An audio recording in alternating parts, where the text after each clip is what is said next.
மங்கள பட்டினில் மணக்கோலம் விவாகா வழங்கும் சுபமுகூர்த்தப்பட்டு தி Chennai silk D நகர் வேளச்சேரி குரோம்பேட் மற்றும் திருவள்ளூர். ஊடகத்துறையை சார்ந்த நண்பர்களே, திமுக பொருளாளர் டி.ஆர். பாலு எழுதிய நூலை தமிழக முதல்வர் மு.க. ஸ்டாலின் வெளியிட்டு வாழ்த்துரை வழங்கி வருகிறார். காட்சிகளை பார்க்கலாம். உங்கள் அனைவருக்கும் என்னுடைய அன்பான வணக்கம். இன்று நமது கழக நாடாளுமன்ற குழுவினுடைய தலைவரும் கழகத்தின் பொருளாளருமான என்னுடைய அருமை சகோதரர் டி.ஆர். பாலு அவர்கள் எழுதியுள்ள பாதை மாறா பயணம் புத்தகத்தோடு 3வது பாகத்தை வெளியிடுகிறேன். பாலு அவர்களை பற்றி ஒரு வார்த்தையில் சொல்லணும்னா சின்சியாரிட்டி. ஏதாவது சொன்னோம்னா அதை முடிச்சு காட்டு தான் அடுத்த ஃபோனை பண்ணுவார், இல்லை ஃபோனை பட்டுன்னு வச்சுருவார் பாதியில். விருதுநகர் முப்பெரு விழாவில் நம்முடைய பாலு அவர்களை பற்றி நான் பேசினப்போ அதை இப்போ நினச்சி பார்க்குறேன்.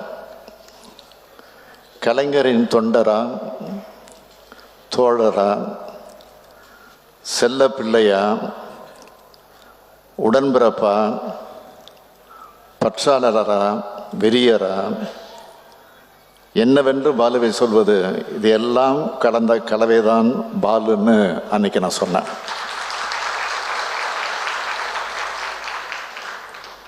அன்னைக்கு நான் சுருக்கமாக சொன்னதுக்கு விளக்க உரையா தன் வரலாற்றை எழுதியிருக்கிறார் நம்முடைய பாலு. 17 வயசில் தலைவர் கலைஞருடைய பேச்சை கேட்டு அரசியலுக்கு வந்த பாலு இப்போ அவருக்கு வயது 80. நல்லா கவனிச்சுக்கோங்க, அவருக்கு வயது 80, எனக்கு வயது 70.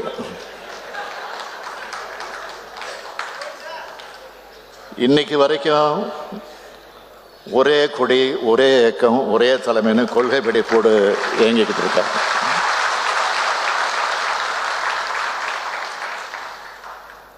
முதல் பாகத்தில்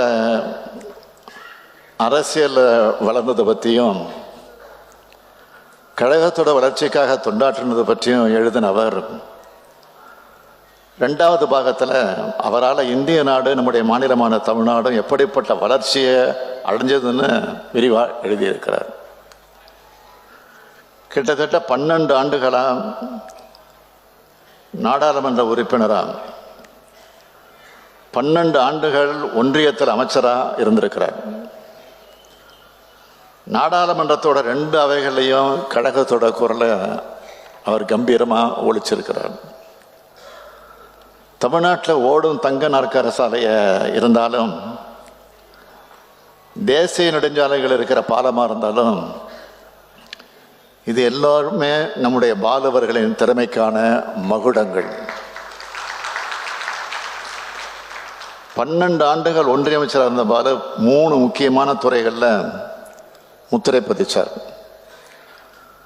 ஒன்றிய பெட்ரோலியத்துறை அமைச்சராக இருந்தப்போ தமிழ்நாட்டுக்கு மட்டும் 22,758 கோடி ரூபாய் மதிப்பிலான 15 பெரிய பெட்ரோலியத்துறையை சார்ந்த திட்டங்களை கொண்டு வந்தார். சுற்றுச்சூழல் துணைத்துறை அமைச்சராக இருந்தப்போ தேசிய பல்வகை உயிரின வளங்கள் ஆணையத்தை தமிழ்நாட்டுக்கு கொண்டு வந்தார். கப்பல் தரைவழி போக்குவரத்து மற்றும் நெடுஞ்சாலைத்துறை அமைச்சராக இருந்தப்போ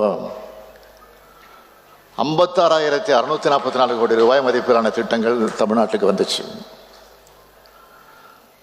தமிழ்நாட்டு தேசிய நெடுஞ்சாலைகளை மட்டும் 335 பாலங்கள் கட்டினது பாலுவோட மிகப்பெரிய சாதனை. ஆனால் இதையெல்லாம் விட பெரிய சாதனையாக வந்திருக்க வேண்டிய ஒன்று உண்டு. அதுதான் பேரறிஞர் அண்ணாவோட கனவு திட்டமான சேது சமுத்திர திட்டம். தலைவர் கலைஞருடைய வற்புறுத்தத்தால்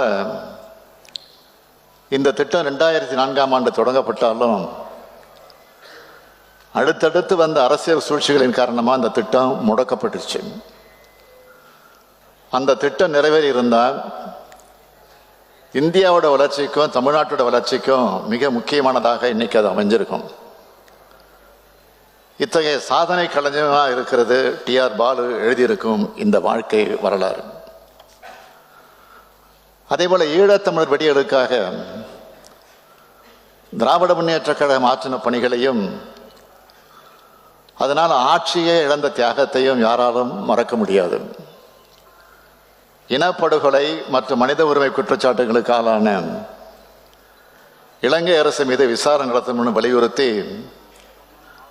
ஐக்கிய நாடுகள் அவையிடம் கோரிக்கை மனு அளிக்கிறதுக்காக என்னையும் டிஆர் பாலு அவர்களையும் தான் தலைவர் கலைஞர் அவர்கள் அனுப்பி வச்சார்.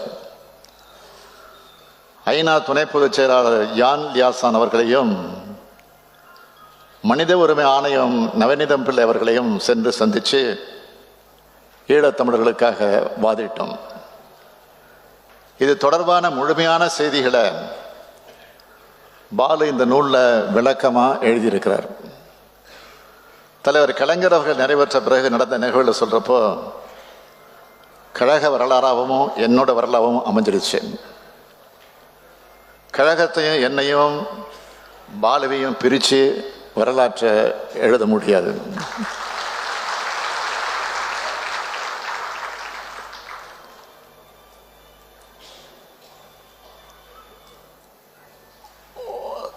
நெருக்கடி காலத்திற்கு முன்பு இளைஞர் திமுக கோபாலபுரம் பகுதியில்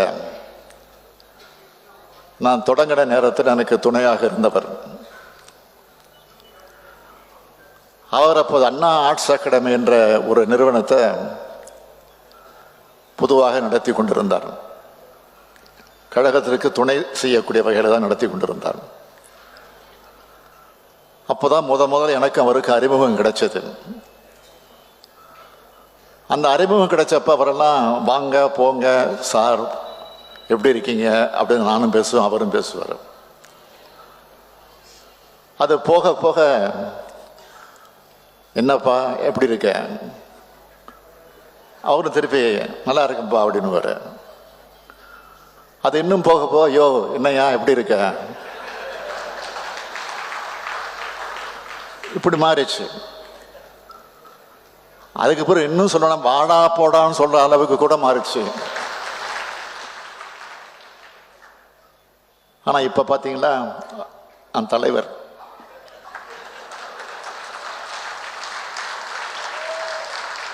கட்சியினுடைய தலைவர், அவர் நாடாளுமன்ற கழக குழுவினுடைய தலைவர்.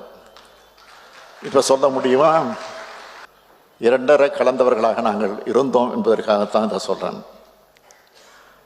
இந்த வளர்ச்சிக்கு பின்னாடி இருக்கிற வழித்தடத்தை விளக்கத்தான் இந்த பாதை மாறா பயணம். இது பாலுவோட வரலாற்று புத்தகம் மட்டுமல்ல, மற்றவர்களுக்கு வழிகாட்டும் புத்தகம். பாஜகவை வீழ்த்த போகிற இந்தியா கூட்டணியோட உருவாக்கத்தில் நம்ம பாலுவுக்கு மிக முக்கிய பங்கு இருக்கு. இந்தியாவோட எதிர்காலத்தை மனசில் வச்சு எல்லாரும் கடமையாற்றணும். ஏன்னா நடைபெற இருக்கும் நாடாளுமன்ற தேர்தல்ங்கிறது யார் ஆட்சியில் அமரக்கூடாது என்பதற்காக நடைபெறுகிற தேர்தல். கடந்த 10 ஆண்டு காலமா மக்களுக்கு கொடுத்த எந்த வாக்குறுதியும் நிறைவேற்றாம, தமிழ்நாட்டுக்கும் தமிழ்நாட்டு மக்களுக்கும் எதையும் செய்யாம, பேரிடர் பாதிப்புக்கு கூட நிதி ஒதுக்காம, இறுதி காலத்தில் ஒரு கோயிலை கட்டி மக்களை திசை திருப்ப பார்க்குது பாஜக தலைமை. தேர்தலை சந்திக்க இருக்கும் பாஜகவுக்கு மக்களிடம் சொல்றதுக்கு சாதனை எதுவும் இல்லை. அதனால்தான் முழுசா கட்டி முடிக்கப்படியாத கோயிலை அவசரமாக திறந்து எதையோ சாதிச்சிட்டதாக காட்டிக்கிறாங்க. இது மாதிரியான திசை திருப்ப தந்திரங்களுக்கு மக்கள் சரியான பாடங்கள் கொடுப்பாங்க, இது உறுதி. எல்லா வகையிலுமே மக்களை நசுக்கின ஆட்சி பாஜக. அந்த கோபம் மக்கள் மனசில் இருக்கு. தமிழ்நாட்டில் நம்ம வலுவான கூட்டணி அமைச்சிருக்கிற மாதிரி இந்தியா முழுமைக்கு வலுவான கூட்டணியை உறுதி செய்தாகணும். இந்தியா கூட்டணி கட்சிகள் தங்களுக்குள் தொகுதி பங்கீடு பேச்சுவார்த்தையை அந்தந்த மாநிலங்களில் நடத்தி வர்றதாக செய்திகள் வருது. விரைவில் எல்லாம் நல்லபடியாக முடிந்து நாட்டு மக்களை காப்பாற்ற தமிழ்நாட்டின் முன்னேற்றத்திற்கு உதவும் ஒரு ஒன்றிய அரசை உருவாக்க நாமெல்லாம் தேர்தல் களத்திலே நுழைகிறோம். அதற்கு டிஆர் பாலு அவர்கள் தயாராக வேண்டும் என்று இந்த நேரத்திலே கேட்டு, இந்த பணிகளை எல்லாம் வெற்றிகரமாக முடித்த பிறகு இந்த பாதை மாறா பயணத்தோடு அடுத்தடுத்த பாகங்கள் எழுதுவதற்கான வேலைகள் நம்முடைய டிஆர் பாலு அவர்களுக்கு காத்திருக்கிறது. தமிழ்நாடு முன்னேற்றத்தின் வரலாற்றை சொல்ல, திராவிட முன்னேற்ற கழக வரலாற்றை, தலைவர் முத்தமிழர் கலைஞரின் வரலாற்றை, இந்த திராவிட மாடல் அரசின் வரலாற்றை தொடர்ந்து கழகத்தினர் எழுதி கொண்டே இருக்க வேண்டும் என்ற வேண்டுகோளை விடுத்து விடைபெறுகிறேன். நன்றி, வணக்கம்.